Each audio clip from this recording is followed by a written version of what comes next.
இப்போ என்ன தான் சொல்ல வர? இப்போ நான் அவளை தான் லவ் பண்ணுறேன், நான் அவளை தான் கல்யாணம் பண்ணிப்பேன்.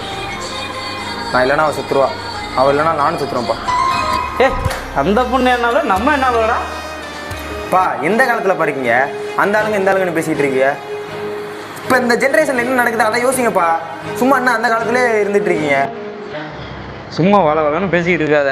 அப்போ பார்க்குற பிள்ளைய கல்யாணம் பண்ணிக்க, அப்போ தான் அப்பனுக்கு கௌரவம். இல்லையா தான் பையன் வேறு ஆளுக பிள்ளைய லவ் பண்ணது தெரிஞ்சு கௌரவத்துக்காண்டி பெத்த பிள்ளைய வெட்டி கொண்டு விட்டான்னு ஊரே பேசிக்கணும். அதான் அப்பனுக்கு பெருமை. இல்லைப்பா, தான் பையன் லவ் பண்ணுறது தெரிஞ்சு அவமானம் தாங்க முடியாமல் அப்பா மறந்து கொடுத்துட்டு செத்துனான்னு ஊரே பேசுவோம். அப்போ உங்களுக்கு கௌரவமாக தான்ப்பா இருக்கும். அதுக்கு நீங்கள் இப்படிலாம் பேசணும்னு எனக்கு தெரியும்ப்பா. அதான் நீங்கள் குடித்த மோரில் நான் ஃபஸ்ட்டே விஷத்தை கலந்துட்டேன். ஆடிய ஆட்டம் என்ன, பேசிய வார்த்தை என்ன, தேடிய செல்வம் என்ன.